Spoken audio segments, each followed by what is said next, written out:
What up? This is Jared. His kills. Back at it again for another episode of Bikini Bottom Banter.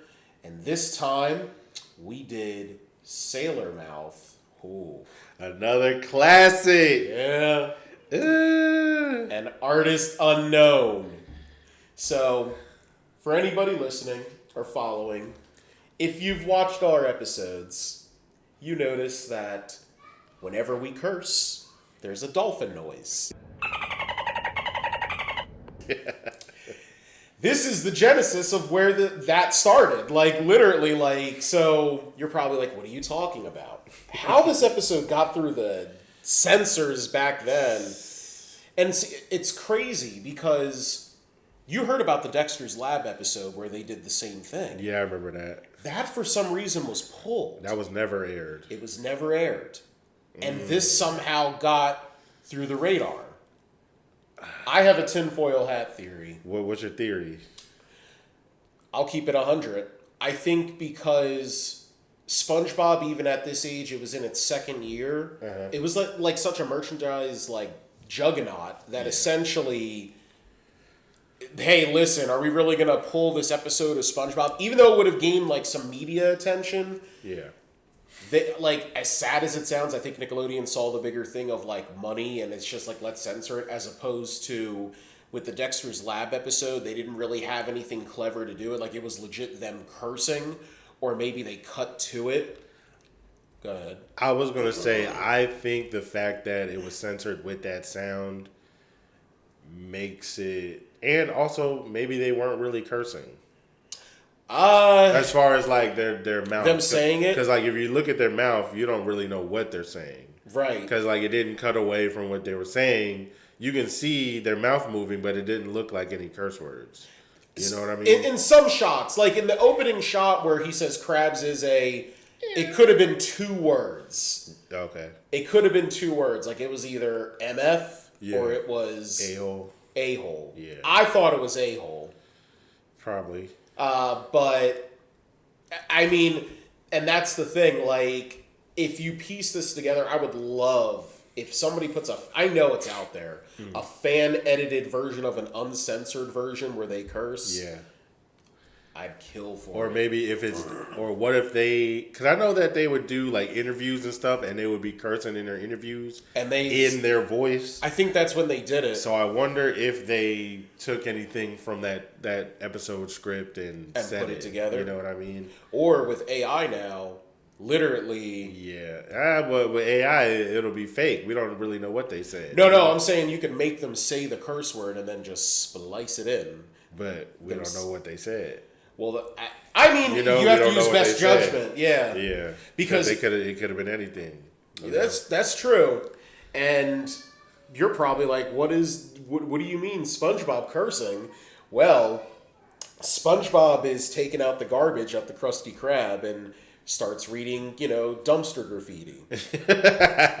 So, it's a good setup. It's an old pastime. I'm telling you, who's wrote what on the dumpster? Right. The walls. The phallic images. It's either that or a curse word. Yo, if you want this to be so-and-so, call this number. Yep.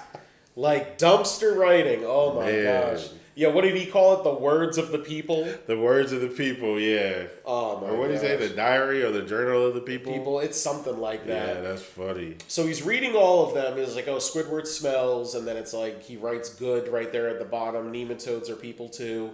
But then he gets to one where it says Krabs is, and he's never seen this word. Yeah. He then insert curse word here.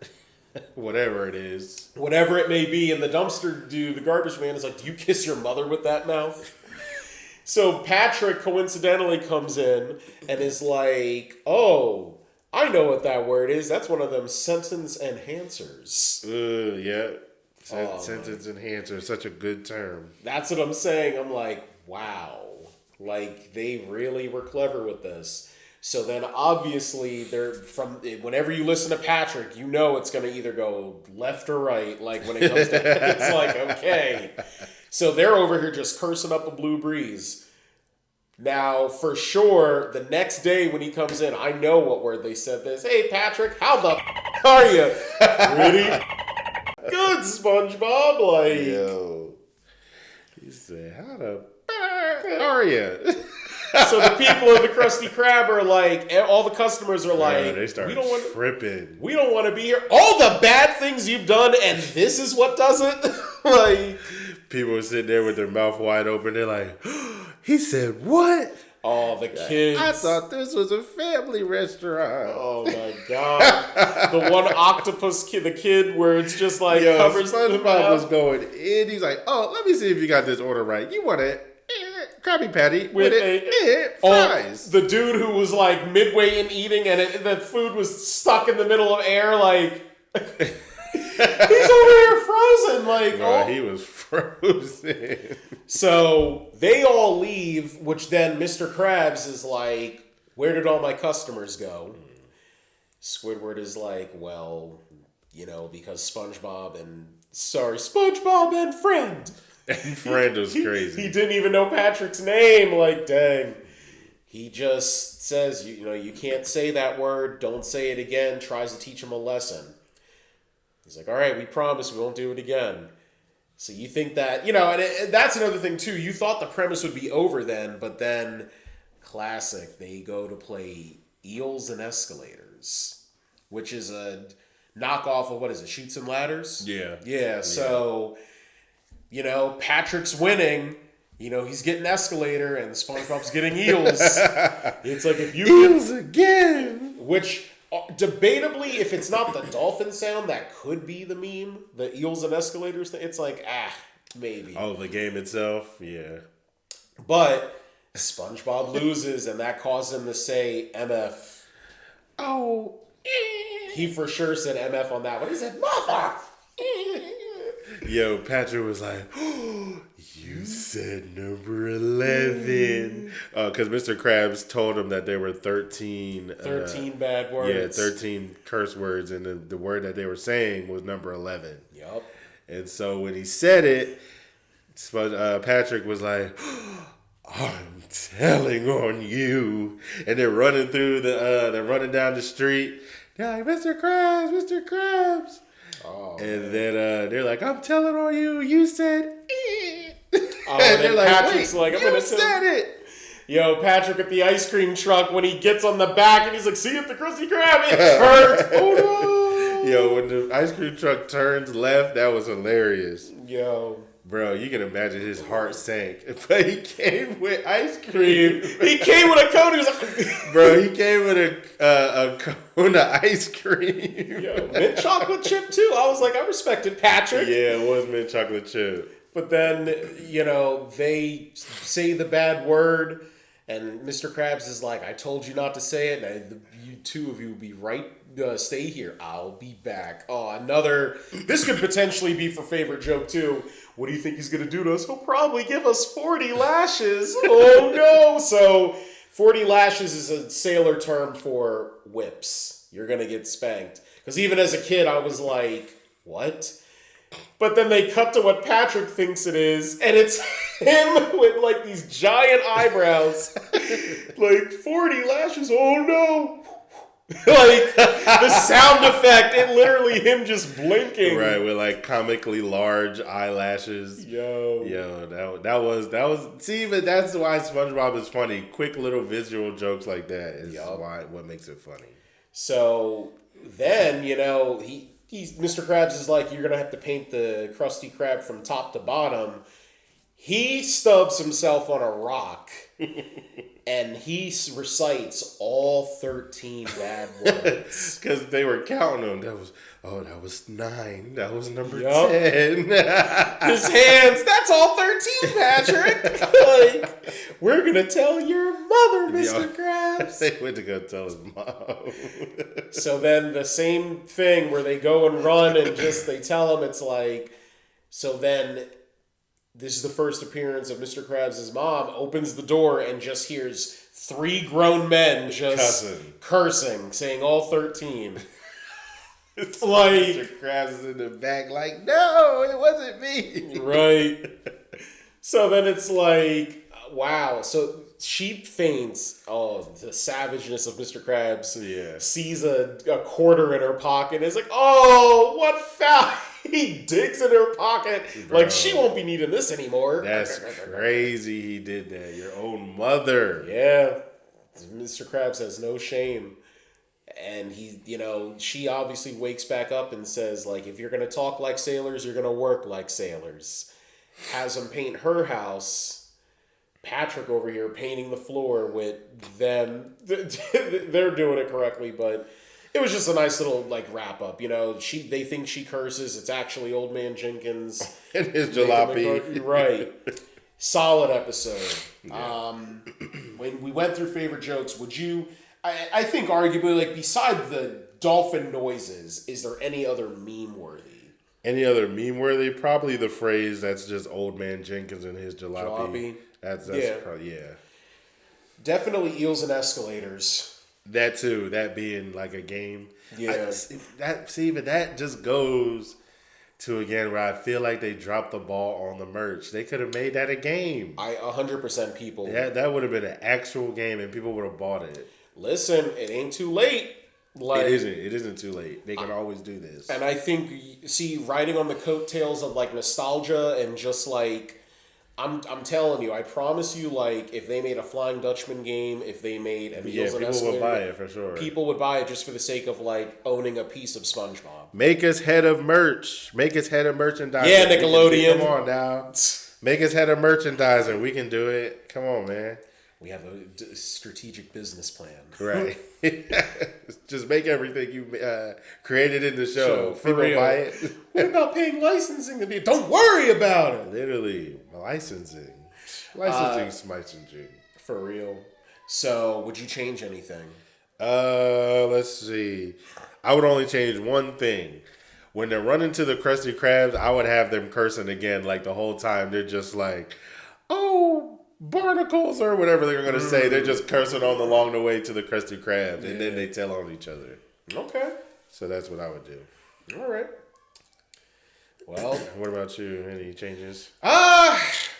See, for my change, it's not so much like changing the physical episode, but I wish that they redubbed this episode, especially because SpongeBob's been out for over 20 years now. Mm-hmm.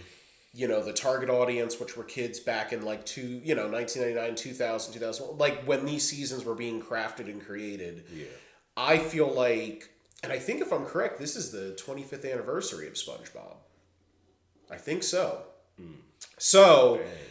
I think they should re-record this at like, it's not really like something I would change, but I would do an official, we're going to record this for our adult, audience they were kids. Now we're going to do an uncensored Sailor Mouth episode. Oh my goodness. That would be funny. I think getting the cast and crew together, not for nothing, but they're getting up there in age. Yeah. So I think that's definitely something that a lot of SpongeBob fans would love to see. And I think, like, if they did, like, a panel at a Comic-Con or something, and it's like, we're going to recite, like, the Sailor Mouth episode uncensored. What if they already did it? Well, that's the thing, like, I don't know. If they did, put it in the comments. As far as I know, they didn't. Mm-hmm. But if they did, by all means, it isn't recorded. Because, I'm sure that if it got out there, there's still a fan base of kids that watch SpongeBob, so they can't be like, true, watch this. But if it exists, drop it in the comments.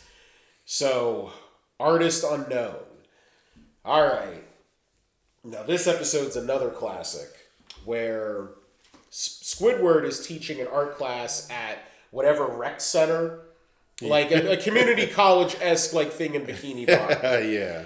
And who would give him the opportunity? It's like, oh man. So he, Squidward himself, he always thinks of himself as like this great artist and everything, even though he's nah. But I think right off the bat, like when he thinks there's a crowd of people and it's like, oh, I thought this was cooking. And SpongeBob is his only student. You see that? He's always supporting him. So Squidward is like, I'm going to make the best of the situation and I'm just going to teach SpongeBob how to do art right. Like, at least I get to teach a pupil. Yeah. But SpongeBob actually does it better than Squidward. So draws a circle on the board. SpongeBob draws this perfect circle, and it starts off with this like Renaissance era like head. Let me erase the details, and 1, 2, 3, and it's a perfect circle. I'm like, which already the first image was like, wow. It was like a detailed drawing of like, I don't know, we'll say, what is that? Renaissance era, like David's head or something like that. Well, they used David in the sculpture at the end. Yeah. And even for this, and there's a hint of the thinker in there. Yeah. But it's very Renaissance era like art where it's very realistic. Yeah. You know, things that you would see in like Da Vinci's sketchbook, like with his like human models, that kind of face. Yeah. So he like Squidward is obviously like jealous, like, oh, that's not how it goes. So first he crumbles the piece of paper. Mm-hmm. SpongeBob turns it into origami. Like, he turns it into them playing leapfrog. So Squidward being mad again is like, that's not art, like rips it up. Hater. He's always hating. And then he turns it into Rippy Bits. Rippy Bits. Playing leapfrog again. You're on top this time. Like, he just killed his spirit. Yeah. And for me, in the episode, like, those are, like, the funniest jokes to me. Because it's just, like, they're showing that SpongeBob is a natural artist, a natural-born artist. Yep. So he doesn't even need these classes. No, and it kind of ties into, like, the fact that even in the kitchen, he's always whipping up, like, what is he better than when it comes to Squidward? Cooking. Clearly. Yeah. Cooking can also be seen as a form of art. Yeah. He's funnier. Yeah. He's always a little envious. I'm like, ooh. And in this episode, you really see it because when they have a marble, like, Squidward goes by this giant book that says, like, the Book of Art or whatever. Yeah. You should follow it. SpongeBob does his own thing. And because of that, it comes out better. So he tries to chisel the piece of marble. It turns into gravel. It's nothing. And then SpongeBob does it. He makes the sculpture of David. Yeah.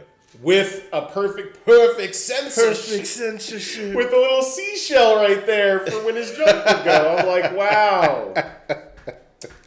A little clam. Yo, that's funny. So instead of believe. That's what I'm saying. I'm like, oh my gosh, they really did that. Yo. So, Squidward is still jealous and says, that's not art, you got to go by the book. And then SpongeBob is like, you know what, you're right. I don't belong here. I don't deserve to use your door. Like, hold on. Let me get his name again. It's Monty P. Moneybags, I think. Something like that. Okay, yeah. Monty P. Moneybags. The brand new character comes in and wants to buy art. Trashes Squidward's art. What is it? Old, bold, and brash? Bold and brash. Yeah. More like belongs in the trash. Killed him with that one. Yo, he killed him with that. Shot him with an Uzi. A rocket launcher. He said, more like belongs in the trash. Yo, killed his life. Yeah. So then they find the sculpture, and it's like, oh man, like, when that's in the trash. I think one of my favorite jokes. He's commending the sculpture, looks at the perfect censorship. Perfect censorship. Like, he's like, whoever made this sculpture will be fame. There'll be fortune. Anything your heart desires. Squidward with hair. Squidward imagined himself with a wig. Yo. And then, of course, he's like, oh, I made the sculpture. So he stole SpongeBob's idea. Yep. And so they're carrying it out. He's like, oh, man, you're going to have to help me bring this to the car. So Squidward's carrying it, and then the sculpture is too big for the doorway. And then he knocks the head off of the sculpture. Clean off. That thing has a tear before it gets right before it boofs into grapple. Yo. He said... And then, Monty P. Moneybags is like, oh, that's no problem. You could just whip me up another one. And Squidward's like, yeah. Oh, man. And so after that, Squidward realizes that he has no talent. And then he's like, oh man, I gotta go find SpongeBob to tell him to make me another sculpture. So he finds SpongeBob in the dump. And he's like, hey, I need you to come back to class, make me a sculpture. I don't know if he told him what it was for or whatever. He's like, come back and, we'll try to get your art, back where it's supposed to be, not telling him that, Monty Moneybags is, trying to pay him for the sculpture. Right. So SpongeBob comes back to class, but he has read the book that Squidward gave to him, the book of art. And so Squidward's trying to get SpongeBob to do all the stuff that he used to do, making the sculpture in one move, the perfect circle, drawing, and all that other stuff. But because he read his book, the work that SpongeBob puts out is just as bad as Squidward's now because he read the book and he listened to what Squidward told him to do. Yep. So he hits the block of marble with the chisel and it turns into gravel just like Squidward's. And then he just puts a plop of clay or whatever shaped as Squidward's nose. He's like, oh, that's art.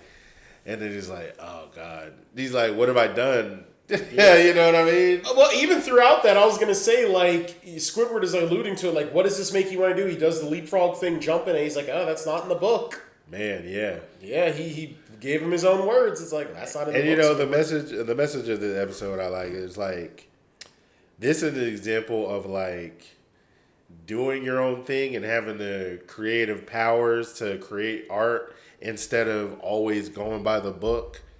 Or listening to whoever it may be, your teachers or your coach or whatever it may be, listening to the things that they'll tell you because that might kill your creativity. It might steer you wrong. So, for those out there, man, the creators out there, do your thing. Don't let nobody tell you what to do, man. You never know how it can, 100%. Turn out. Couldn't have said it better. Like, I'm telling you, I think by the good old wise words of a group named NWA, don't be another sequel. Express yourself. Don't be another sequel. Yo, it's true. Because, like, there's so many times where it's like, we got to replicate this because of that. And there's it's in the book. We got to go by the book. Right. There's a rule in marketing called the 80-20 rule. I don't know if anybody's ever heard of this, but essentially you do 80% of what works, but that 20% is experimenting. It's like a common rule throughout it.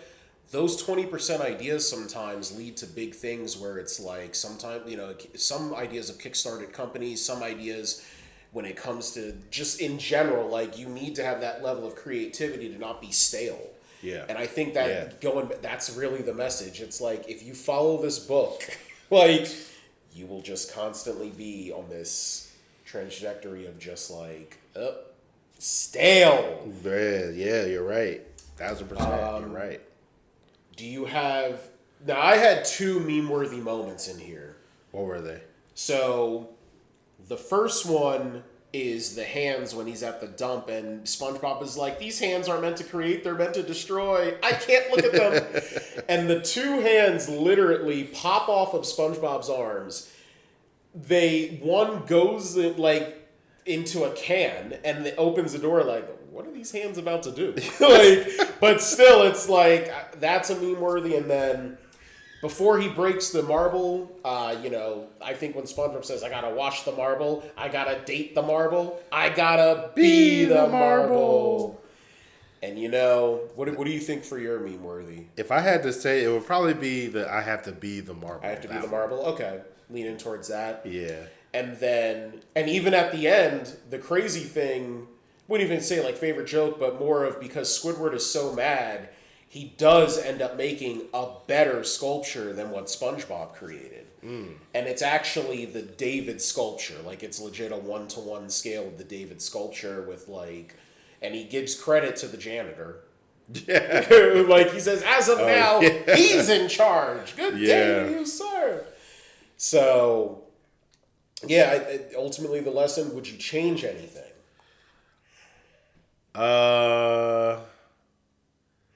Yeah, I would have had it.